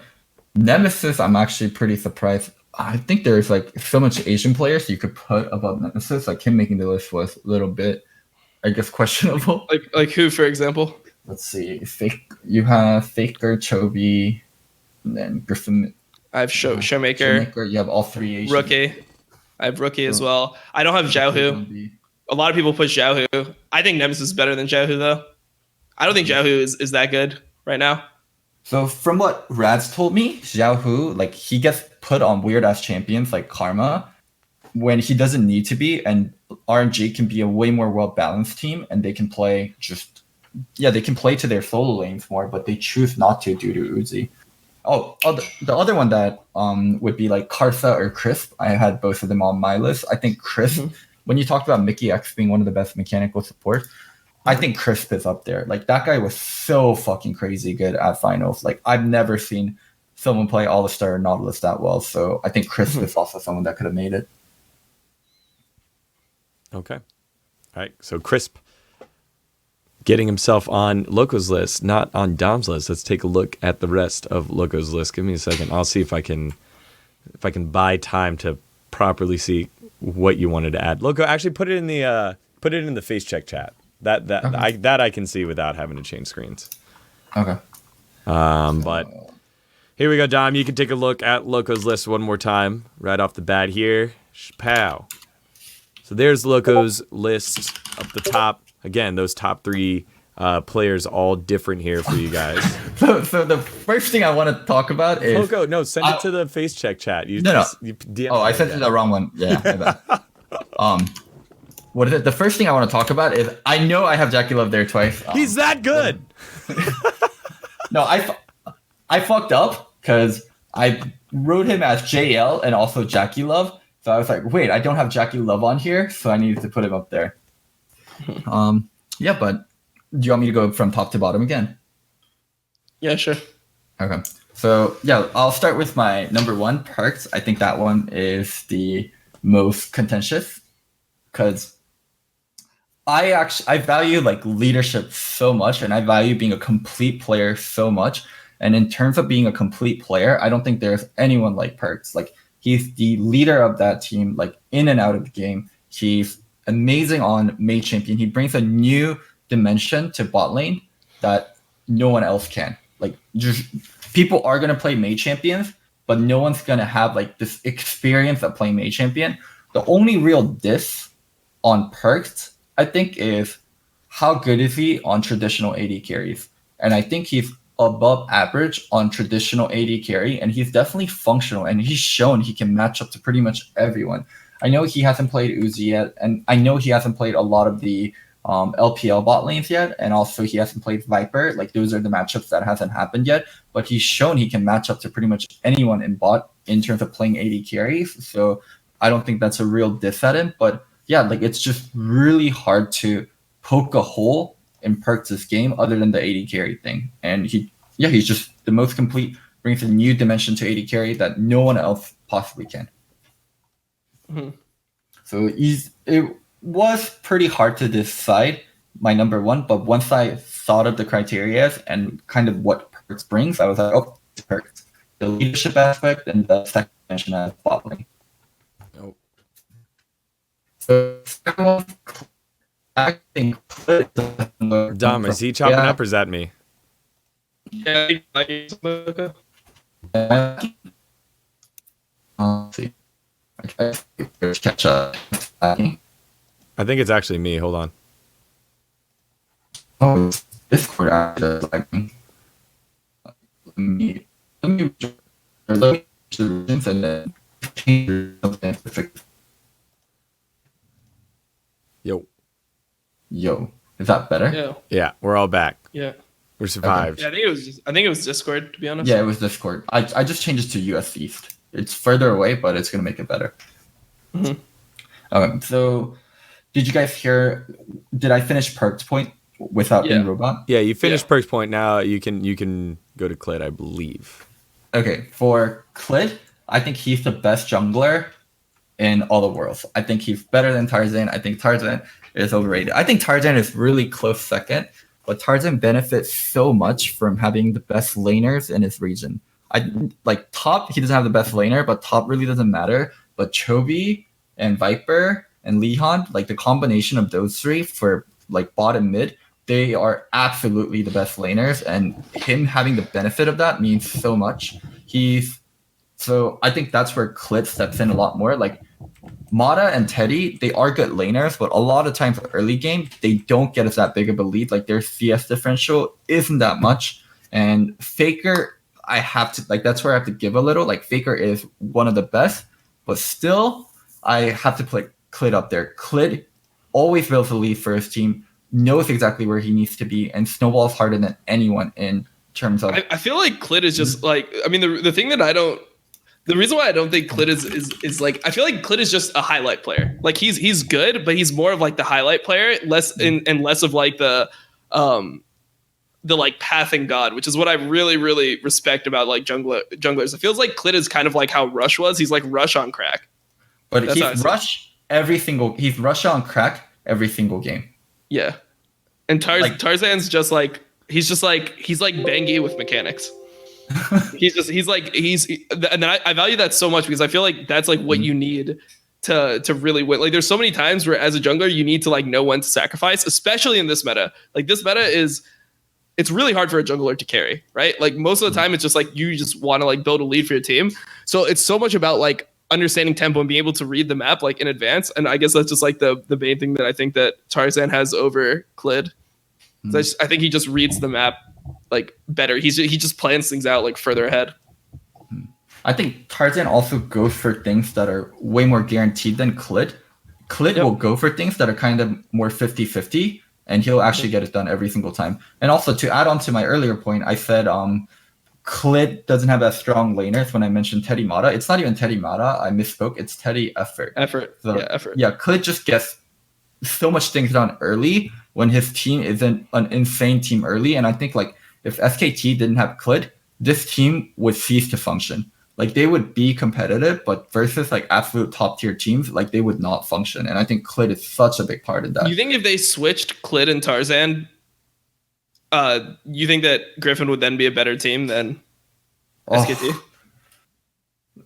I don't think so, because like I think Clit and Tarzan both play. I think if you switched Clit and Tarzan, both SKT and Griffin would be worse, because they rely on their junglers so heavily. Like for SKT, Clit gets them through early game, and for Griffin, like their team fighting prowess and like how strong they are in team fights and how strong they are mid game comes a lot from Tarzan. So I think they both play extremely crucial roles for their team, and they're very specialized. So it's really hard to compare them like directly like that.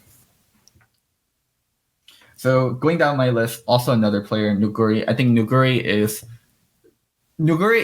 the shy without having, I guess like IG and Damwon this year are very similar in terms of like the playstyle IG brought over from last year, but they're even more topside heavy, and they don't have the kind of assurance policy of Jackie Love, where on bot side for Damwon, like Nuclear and Barrel isn't that much, where IG had a bot lane that was really functional. So I think Nuguri carries so much of the weight, and he is just absolute beast in terms of laning right now. Like we talk about the Shy laning, like Shy doing crazy thing, like Nuguri is that player in terms of like the amount of pressure he can build and the amount of lead he builds and how much he blows it up. And I feel like he's more consistent than the Shy also. He doesn't have those like god-ass awful, I'm going to end myself off the face of the earth. Yeah, he doesn't have that for the whole game, but he definitely has like those deaths, which is why like like he'll just get solo killed randomly because he does like do like a lot of greedy things. Mm-hmm. And like it just feels like he's a greedy player that gets away with it, which is like always a really good sign. But I'm not sure if that's gonna work every time. Like there's so many times where I watch like a play, like I don't know, like one of the plays that comes to mind is like the Kennen 1v2 from Gauntlet, where like he's getting ganked by Sejuani just does an ult for Aftershock, and then he just ends up 1v2ing, and everyone's like, holy shit, insane play by Nuguri. It's like #1 on Reddit. This guy 1v2s, but I'm like, don't you just die there? Like it's Camille Sejuani.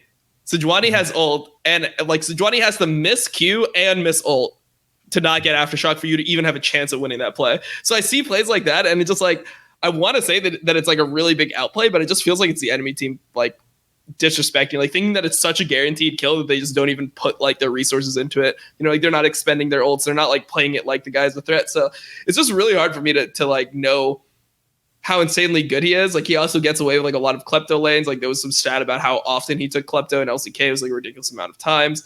And to me, like, I don't know if that's him. Like maybe he's just a better laner. So he can get away with taking klepto and still getting solo killed and being ahead CS, or maybe he's just like way ahead of the meta and klepto is just super, super broken. So it's like, it's hard for me to just know for sure how good Naguri is. And I guess we'll find out like in group stage. Mm-hmm. And then going on to Doinb, I agree with most of the points that Dom made regarding Doinb. He is the engine for the team. He plays very unique. He's not the most mechanical gifted mid laner, but he's able to get through that with synergy with Tien in the matchups that he plays. And without Doinb, FPX would not function. He just makes that team run. The kind of dives that he gets done and the kind of leaves that he's able to build in mid lane, like it's not solo kill leave, it's being able to get priority, it's being able to find timings to get the dive done, makes that team function. So yeah, without Doinb, FPX is an FPX. I almost put him number one. I almost put Doinb number one. It was like really close. I almost put him number one, but then I just like decided that he didn't have like the champ pool flexibility. It feels like he just plays his style really well, but I don't know if you give like him a Azir versus like Corki versus Faker, like is he going to be able to win the Azir versus Corki match? It doesn't feel like he's that type of player. So that's why I put him like fourth on or third on mine. Also, like another thing for Doinb is like he has insane teammates like Gimgun, Tien, Chris, like all these players could have definitely made top 20 lists, and like I'm sure LPL experts will put them in their top 20. I'm just not as hyped up about them because I don't know them as well. But yeah, his teammates seemed insane from watching finals. And then here you get your first Western appearance in Jankos, and again, just for comparison, no Western player on Dom's list until Mickey X at 11. So Jankos at 5. Jankos not even on Dom's list here. So no, I had Perks. Wait, what? Perks is number one on his, and he was number 4 on mine. Sorry, Perks. Yeah. Sorry, my bad. Perks is number 4 there. Sorry.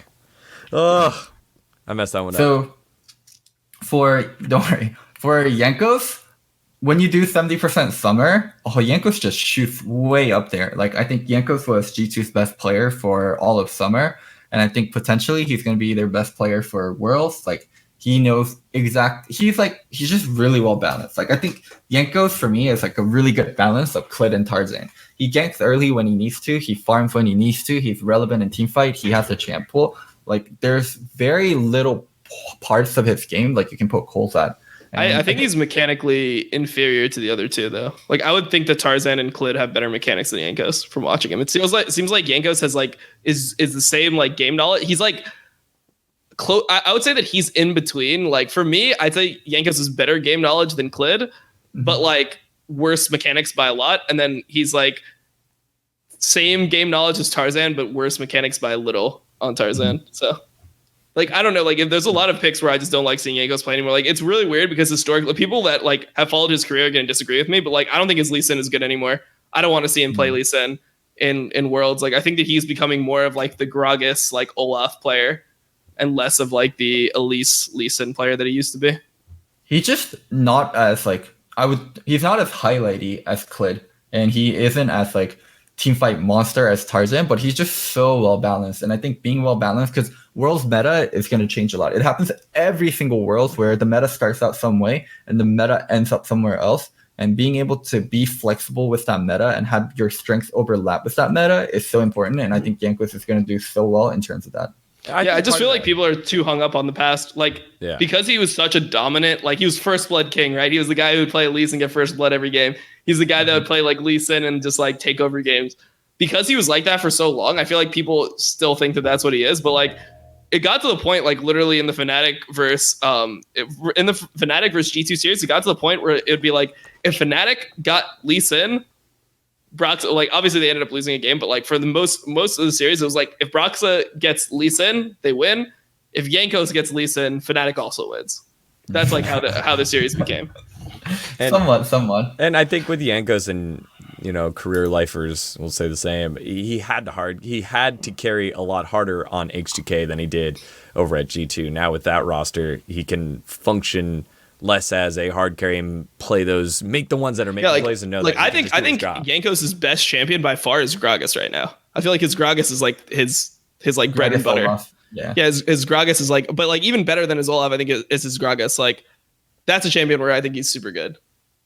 And then going to next on my list is Faker, kind of same thing as Jankos, like career, spring, summer. What are you going to say about him? So well balanced, can play pretty much everything. And also one thing about Faker that it's kind of projection for me and speculation, but at Worlds, like bigger the stage, the better Faker has played every single time. Yep. Like, so I think what Faker has shown in spring and summer and also playoffs isn't enough to have him at rank 6. But I can understand why some people had him higher, and that's why he's ranked 6 on mine. Faker's just going to play better and better as they make more and more of a deep run. He adapts really well. He never gets nervous. I have never seen Faker play nervous, and he's extremely clutch whenever SKT needed him. Like, it's just Faker. The only reason that SKT beat RNG that time, where they had Peanut and Huni on their team, was Faker. Like, that 5 Galio game from Faker, it was just all Faker. So after Faker, Uzi, kind of the same thing, but like historically, Uzi's been great. I actually think Uzi's been clutch, but Uzi loses out because he's also been very, very selfish. But if you just talk in terms of like how good this player is, like Uzi's damn good. And I know in summer, he did lose out to LWX, and it seemed like he wasn't the best AD, but kind of the same thing. Uzi at Worlds has always performed. The only kind of thing holding him back is overly focusing on bottom from RNG and like Uzi asking for those kind of resources. And then moving on, Viper. The same thing I mentioned regarding perks. I think the ability to play non-AD carry bottom is very big. And Viper, I personally think Viper was the best Griffin player in summer. I think Tarzan was good. I think Chovy was good, but those two players get overrated so much because they're insane at certain things and kind of lacking in others, where Viper was just solid throughout the whole thing. What is Tarzan lacking at? Early game priority, and what is it? Risk taking. Tarzan rarely takes risks. I don't think Tarzan takes any kind of risk, and I think as people play versus him more and more, they'll figure out, I can do this versus Tarzan. I feel like that's like why I think he's so good. It's because he like wins every game by taking no risk. And it's like, God damn, he's just always ahead without doing anything like of any risk. It just seems like he just has like a better plan all the time. Well, his plan is my laners are going to beat you. And as long as my laners beat you, I can do this and this and this, and I can get to this point, and then I'll be stronger than you. That's his plan. It's working great because his laners are always winning. I mean, I don't even think his laners are like always winning. Like I don't think Doran is like he's okay, I guess. Mm-hmm. Like I don't even have Doran. Like I wouldn't even have Doran on my top 40 list, to be honest. I don't think Doran is like, so like he plays without a top laner essentially. So like being able to only like play with like 2 lanes, I just feel like his planning is just next level. That's it. I think teams in LCK are easier to plan for than teams at Worlds. Yep, maybe. So I think that's where Tarzan's gonna suffer a bit. But yeah, that's why Viper at 8, Tarzan at 9. I mean, all the good things Dom already said about Tarzan, and then a little bit of the bad I mentioned regarding Tarzan. And then number 10, Tian. As much as we talk about how good Doinbi is, I don't think Doinbi as a laner can't function if his jungler isn't as good as Tian. Like the synergy they have and the 2v2 prowess they bring, like people give a lot of credit to Doinbi. Like Doinbi is the leader, Doinbi is the vocal one, but we've seen Griffin with bad junglers. Like it does not work when your jungler is bad. Like your jungler needs to be top tier for your mid lane and jungle 2v2 to be good. And yeah, Tian fills that role perfectly. TSM 11 Chris. Yeah, hey, look, just a heads up. I gotta start rolling soon, so let's keep pounding through. And I want you to hit Crisp because Crisp was one that you brought up that wasn't on Dom's list that you did want to talk about. So 11 for Crisp. Very fucking good support. I will admit I haven't seen as much games of Crisp. I think I've seen 10 or 11, but this guy I haven't seen mechanical supports as good as him. Like Dom mentioned Mickey X as being the best mechanical support, but for me it's Crisp. Teddy, one of the best team fighters. Teddy is the engine for SKT once they get to mid and late game. Like Clid makes sure they can get to mid game, and then Faker and Teddy starts taking over. Gimgun, another key piece for FPX. He does well with resource, well without resource. He's like impact on crack. He's as good as impact when he's left alone, and when he gets resource, he can actually play as a carry. Mickey X kind of a similar thing as Chris. Jackie Love, I think he was the best IG player. I don't have Rookie or the Shy up here because for summer, Rookie didn't play majority of the games, and also Shy did not have a good summer at all. I think Jackie Love was a core piece of them making it through summer. Chobi, I think he's the best laning mid laner at Worlds, but he suffers so much in terms of where he needs to be on the map in mid game, and I also see him just get caught out in a side lane where a laner of like that kind of caliber should not. And then Wonder, it was kind of awkward putting him up here. Yeah, I was really surprised you had Wonder. Yeah. Because of 70% of summer thing, but it's hard not to put Wonder up here. He was so core in their best of 5 versus Fnatic. And when I think back to that series and reasons why they won, a lot of it goes back for me to Wonder and Jankos. And Caps, Caps is another one I debated a lot. I'm not as high on Caps as a lot of people are. I think he can be so up and down, and when you average him out, he is not that insane player everyone wants to think of him as. Karsa is another one where I kind of went off of the advice from LPL analysts that I talked to. Seems like he's one of the better junglers, and from all the LPL analysts tells me that LPL junglers, like when you see them play versus each other, where it might not as look insane, LPL has some of the best junglers in the world combined. My kind of dig on that was Curry also has insane ass junglers, so yeah, Karsa one was a little bit hard for me, but I had to take in opinions of others when I was doing some of the LPL players. And for the final one, Hylissang, I think Hylissang extremely, extremely crucial for Fnatic. Without Hylissang, Fnatic just does not function. I think he gets so much done along with Broxah and Nemesis, and he's a huge part in terms of enabling Broxah, and also Broxah and Hylissang enabling Nemesis. So yeah, he's just a really big engine piece for that team. Mm-hmm. So not Nemesis, more over like what Dom had. So like I guess people that I wanted to I would like bring up. I would bring up Showmaker. Mm-hmm. Like to me, I thought Showmaker was like really good. I mean, also I'm like kind of like a mechanics fanboy for when it comes to mid laners, but I always thought Showmaker was really good. I think that like he's one of the major pieces of Damwon. I feel like Naguri and Showmaker are the two players that like really make that team. Like it's a solo lane based team. So yeah, like Showmaker. I think Nemesis is good, and then I think that like I feel like Core JJ definitely deserves a spot on like these top 20 lists. So I was debating what happens to Core JJ versus Hylissang, and I did really want to put an NA player up there, but I guess I'm just not that sold on Core JJ. Is it just because of like finals or what? Finals, and also like his spring was insane. His summer was kind of meh. Really? I thought his summer was like insane up until playoffs.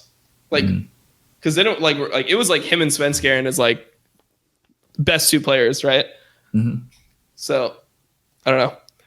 I feel like just because he ended poorly, people are like underrating Core JJ. Got the full list up now on your stream here, and you could take a peek back and forth. So, who was the closest? Would it be just Core JJ would be the closest for you to put on the list there, look up? Yeah, Core JJ. And maybe even Jensen. I love Jensen. And I know I gave Faker and Uzi credit for they're going to overperform at Worlds. If I do that, then I have to do the same thing for Jensen. Yeah. So yeah, I don't know. So my list, the adaptation that I ended up making, like this is my first iteration of the list. My second iteration was Yanko 17, Caps 18, and the Shy just off the list. So yeah. So not seeing a lot of NA representatives here. No Doublelift, no Jensen, no Svenskeren. You guys talked highly about Svenskeren as well. Yeah, I think I probably should have put Sven on the list. It's hard to like, I don't know. It's hard to decide exactly where Svenskeren goes. Though, like the thing is, there's players that like you feel like you have to put on this list, like Caps, for example. I don't know. Like I think that based on last season, right? Like if you look at summer and you look at like all the criteria, I think it's hard to argue that Caps played better than Svenskeren over the course of the thing. It's just so hard because there's so much like. It just feels like if you leave Caps off the list, people are just gonna flame you. So you just have to put him on. Yeah, well, when you think career, Svenskeren been at Worlds for such a long time, going all the way back to his time on SK, SK Gaming. That was how long he's been around. So career-wise, I'm having impact. Okay, I explained it. Okay, I'll explain it again because people are a little bit slow. Yankos is my 17, Caps is my 18, and the Shy is not on my list. Yeah, sorry, I wasn't able to fix that one on the fly. But you fixed Locos. What the hell? Because I didn't think we're coming back to yours. Favoritism. I didn't think we're coming back to yours. That's why. Right. There you go. There's the lists. We'll have them up and corrected later on. We can tweet it out. We can debate. Keep your eyes out for those players. Maybe next week we can make the junior top 20 list so that we can get some NA players there. Not a lot of, I guess, top 40 lists. 20 through 40. What would we call that? The top 20 through 40 players. I mean, in general, I think TL is like pretty underrated by the community. Like, I don't think that they're gonna be fucking great, but like people think that they're just so much worse than I believe they are. Here, I think TL is underrated, but when you're doing a top 20 list, I think it's hard to put TL players up there because TL is like kind of more than some of its parts kind of team, more so than like, oh, they have this one insane player they play around. Yeah, I don't know. I mean, it's just like when you hear about like other people speak about it, like European teams are like, they think that it's like kind of like G2 is like the best Western team, and then it's like Fnatic and TL are the second tier and third, right? And it's like, and they consider them close. But then for some reason, when you ask the community, it's like people are like TL's dog shit and Fnatic's great. And I think that TL just loses like a lot of credibility just because they're from NA. But if you look at the team itself, it's pretty good. I think that is a good point, though. I mean, we talk about a lot of these other regions that the wildcard regions that you have these dominant teams that continue over and over again dominating the region. Detonation, Focus Me. It's the same thing, just on a larger scale for Team Liquid. They're dumpstering NA, but other than Team Liquid, when has NA had success in a grand scale? CLG. Well, I mean, I think if you look at like recently how NA's performed, like in the last 2 international events, NA's outperformed Korea, and people just kind of act like that didn't happen. Like they act like the second seed from Korea didn't lose in a best of 5 to our 3rd seed, and like Korea didn't even make semifinals of last Worlds where NA did. NA made finals of MSI. Korea didn't make finals of MSI. Like, I think Korea has really insane players, but I feel like as teams they're starting to fall behind like the other regions. Like, for sure. But also NA teams, like it's just like one team overperforming the fuck out of it. Like MSI is inherently a one-team tournament, and like other than C9, all the other NA teams bombed at that Worlds. Yeah, we're still missing the depth of the level of competition. And I mean, we have an example right here. Clutch not dumpstering the wildcard teams the way that I feel like that's like sure, like I guess technically that we said Clutch to Worlds.